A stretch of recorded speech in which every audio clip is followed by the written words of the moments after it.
Se abren los micrófonos para iniciar la tradición republicana del sonar informativo. Comienza el Jueves de Mayol.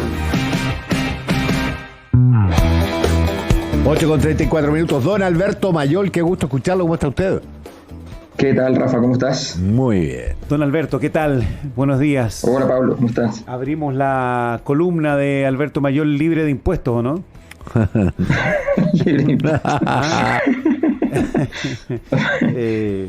Hablamos del tema de los impuestos, ¿no? Porque los impuestos son un tema político importante y que hoy día ha vuelto a plantearse en esa, por ese lado, ¿no? Cómo la izquierda, que se supone que defiende siempre que existan impuestos, está en esta hoy día de hacer una exención tributaria. Y cómo el ministro sigue aferrándose a la defensa de los impuestos en una iniciativa donde ya el gobierno ha entregado bastante. De hecho, presenta un proyecto donde se puede hacer retiro de fondos. Pero vamos a hablar de impuestos, ¿te parece? Sí, por supuesto. Me parece sumamente importante porque una de las dimensiones que ha adoptado este proceso de crisis es la discusión por las tributaciones levantada en este caso por el gobierno en el segundo retiro del 10%, lo que ya tiene un primer problema como idea, y es que para un segundo retiro que se supone que es idéntico según necesidad al primero, las condiciones se modifican. El primero fue exento de todo impuesto y en este caso pasa a ser tributable. Recordemos que el gobierno ha dicho una cosa que es cierta, y es que en los retiros de fondos de capitalización individual en cualquier parte del mundo, efectivamente cuando alguien hace un retiro anticipado se le cobran impuestos en calidad de entender que es un retiro que por un lado perjudica el proceso de pensión, pero además porque es un ingreso no obstante la persona haya logrado incorporar ese dinero en su momento a su ahorro, y en ese momento por ese ingreso también haya pagado impuestos. Se considera entonces que debe pagarlo de nuevo porque hay un ingreso que llega a tus arcas personales y por tanto ese dinero debe ser tributable. Lo que es una discusión que tiene asidero, tiene fundamento y es parte de lo que ha planteado el gobierno, pero en realidad el tema que se abrió tiene que ver no tanto con los impuestos, sino por quién merece pagar impuestos. Y ahí la discusión se modifica, porque habida cuenta de que todo lo anterior es cierto, en este caso tenemos además, insisto, una situación extraña. El primer retiro no tiene impuesto, el segundo sí, en circunstancias que ambos se producen en la misma condición jurídica, digamos, en estado de catástrofe. Y una cosa que a mí me llama la atención que el gobierno no haya hecho es haber establecido que todas estas excepciones tenían que ver con un estado de catástrofe, porque eso permitía dar excepciones, y cuando se suspendiera el estado de catástrofe no habría legislación alguna que tuviera peso fuera del estado de catástrofe. Sin embargo, no ha sido así, y el gobierno al avanzar con este proyecto de retiro del segundo 10% y al presentarlo por su cuenta y además al ponerle condiciones, de alguna manera lo institucionaliza, lo que también va a ser un tema jurídico en el futuro, porque mucha gente ya está preparando, los abogados más conspicuos y que saben manejar bien estos detalles, están preparando ya la posibilidad de pedir retiros por distintas razones de emergencia, porque la emergencia no solamente es la emergencia colectiva, sino también la personal. Entonces, dicho esto, vamos al tema tributario del ministro Briones, que es como el tema que ha tomado la agenda en la semana, porque el ministro insiste entonces en cobrar impuestos, y la discusión fue al principio de si sobre 700.000 pesos de ingreso, sobre 2 millones de pesos de ingreso, en fin, ha habido todo un proceso de discusión. Y él plantea una cosa que es bien interesante. Dice, ok, pero no me van a decir que los que están en el 3% más rico, en el 5% más rico, son de clase media, ¿ya? Entonces viene el primer exoset de datos muy interesante para decir, pero cobrémosle impuestos a los más ricos. ¿no? En este caso. Y ahí viene lo que tú dices, que es la vieja discusión de la izquierda con la derecha, que la izquierda dice, cobremos impuestos, ojalá impuestos lo más progresivos posible, tratemos de bajar el IVA y aumentar el impuesto al patrimonio, el impuesto a la renta, el impuesto a las utilidades de las empresas, y la derecha normalmente dice el afán de los impuestos es recaudatorio y no es distributivo. La sociedad tiene que arreglárselas para su capacidad distributiva en otra instancia que no sean los impuestos. Esa es la discusión genética, ¿no? que se ha dado. Y en ese contexto, entonces, empieza la gran problemática de entender qué hay detrás de un grueso de la población, incluso de aquellos que no van a ser sometidos al impuesto, que están en contra de que se cobre cualquier tipo de impuesto en esto. Y ahí está el elemento político, cultural, digamos, que está detrás de esta discusión y que me parece la parte más interesante, más allá de que lo económico también lo es. Entonces, quiero dividir ahí el argumento desde lo económico por un lado y desde lo cultural por el otro. Parto con lo segundo, que es más sencillo, y es decir, básicamente que el retiro del 10% es un fenómeno no solamente económico, no solamente de alivio de las arcas de los hogares, no es solo además una política pública que ha permitido de alguna manera hacer flotar la economía en los últimos meses y la permitirá hacer flotar un rato más a través de la inyección de la no menor cifra de 15, 18 o 20 mil millones de dólares cada uno. Para que tengamos una idea, el presupuesto de la nación en Chile es de 50 mil millones de dólares, o sea, le estás inyectando entre los dos retiros casi un presupuesto de la nación completo. Bueno, pero más allá de eso hay un elemento que hay que considerar. El retiro del 10%, toda la población lo entiende como un acto contra las AFP, como un juego de una disputa política contra la AFP. El retiro del 10%, además de ser dinero en efectivo, es también llevarse un pedazo del muro de Berlín a la casa. Ir a retirarlo, llevárselo para la casa, guardarlo en un lugar y tener la evidencia de aquello. Como se pudo ver en muchos datos, gran parte del primer retiro se ocupó para pagar deudas. Por tanto, esto salió del sistema financiero y volvió al sistema financiero, ¿no? Pero lo interesante no está entonces en ese círculo y en esa reducción solamente de la angustia de las personas de haber podido cumplir en el sistema financiero. La gracia, insisto, está en este elemento ritual. Eso es lo primero que me parece importante señalar. Y lo segundo, que es lo que es más interesante desde el punto de vista de los datos, es dar cuenta de por qué, me parece a mí que los datos también revelan de que hay un problema que el ministro no está viendo cuando dice los que más tienen que pagar más impuestos.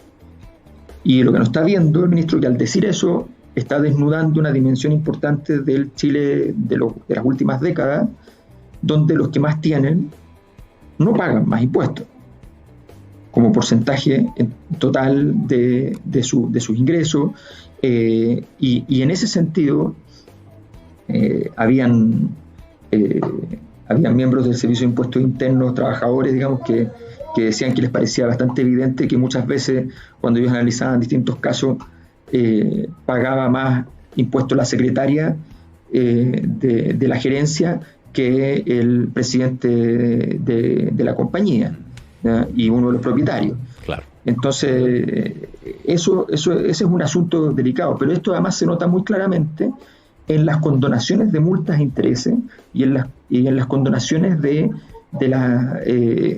derivadas de las deudas con impuestos internos que tienen las empresas. Y allí hay un tema que es súper interesante. Cuando uno mira, las grandes empresas en Chile son el 1% de todas las empresas.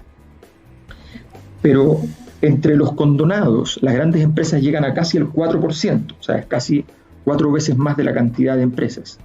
Pero cuando uno ve el monto condonado, ese monto llega a ser, del total de los montos condonados, llega a ser el 40%. uno dice, bueno, o sea, las grandes empresas tienen derecho a condonaciones equivalentes al 40% del total, siendo el 1% del total de las empresas, y siendo el 4% de las empresas que están recibiendo condonaciones.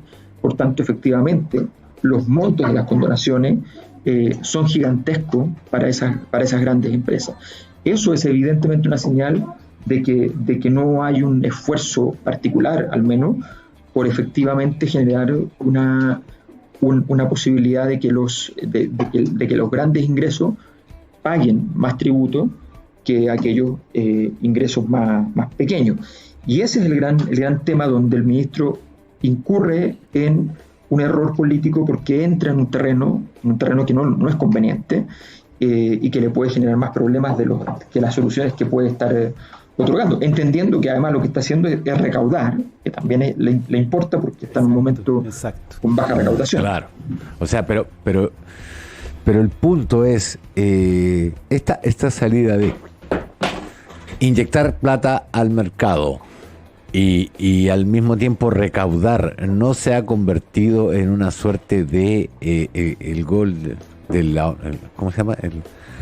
Cuando están ganando 5-0, así es el gol del honor, digamos, hacer sí, porque si le han dado una paliza con los retiros. Sí. El gobierno dijo desde el principio que no quería retiros. No logró hacer nada con el primero, y con el segundo está peleando quedarse, rasquetearle un poco de plata, que en la lógica de renta tiene su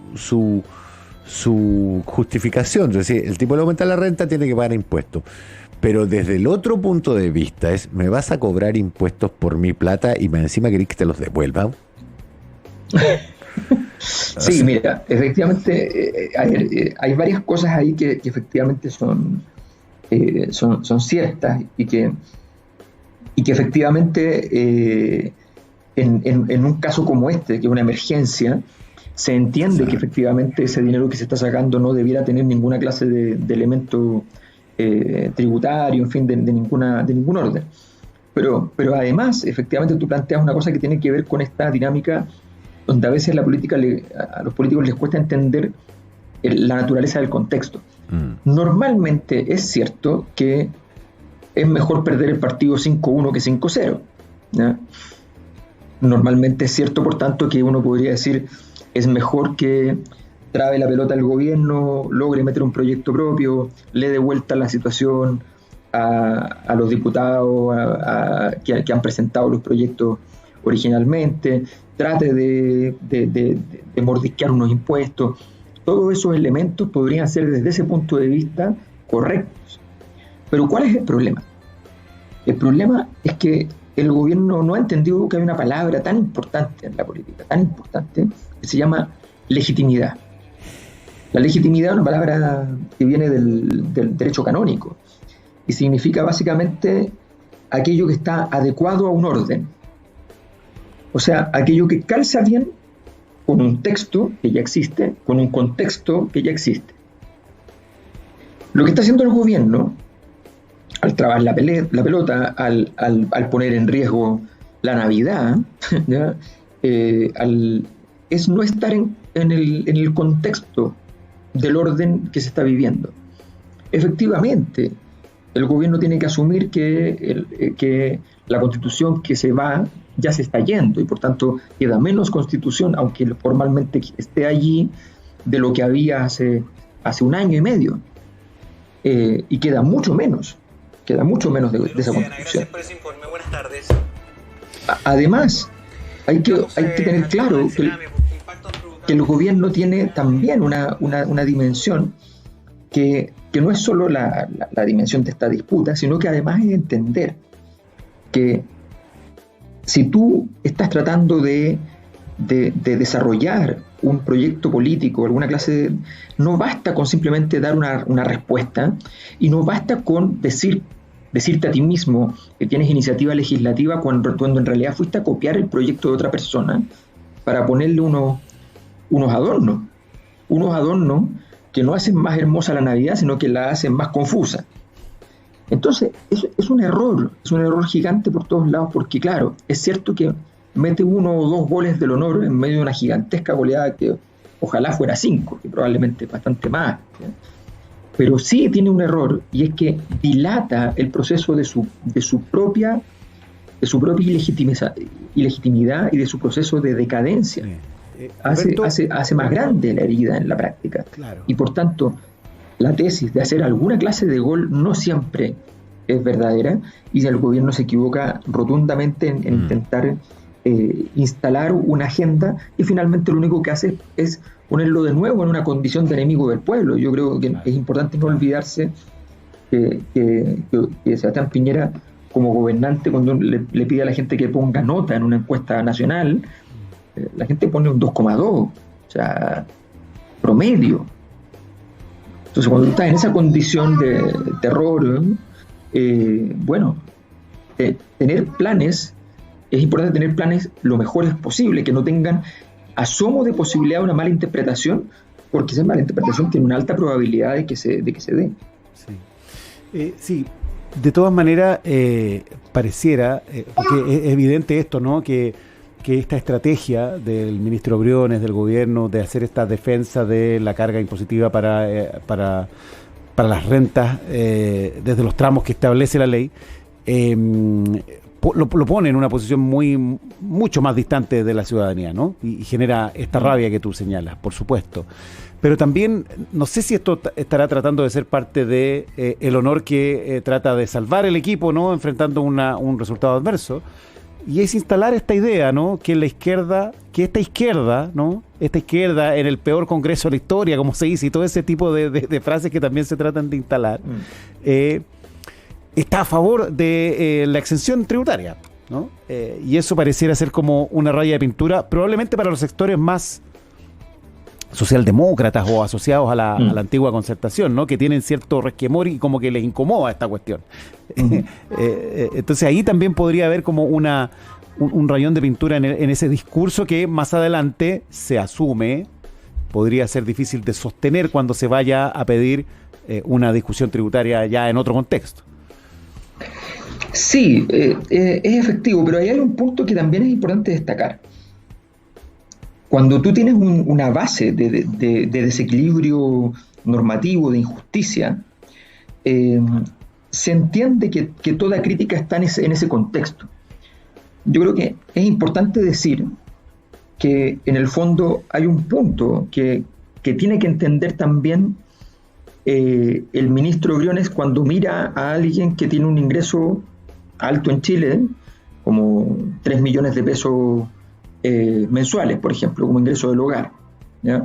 El ministro tiene que mirar y decir, bueno, sí, efectivamente pertenece al 5% más rico del país, pero también tiene que ver una cosa, que esa persona que gana 3 millones ve, porque además en los trabajos que está lo ve, que la distancia entre esa persona y el que gana menos es muy grande en cantidad de población y es muy chica respecto en plata a la distancia que tiene esa persona con los que ganan más, que no son el 1%, que no son el 0,1%, que no son el 0,01%, ¿ya? Sino que son 15.000 personas que tienen entonces un volumen de ingresos tan gigantesco que sencillamente, y que es a esos grupos donde esas personas pueden saber, comprender que está la injusticia, que está el hecho de que, porque esas personas, por ejemplo, en este caso, cuando hablamos de sistemas de AFP,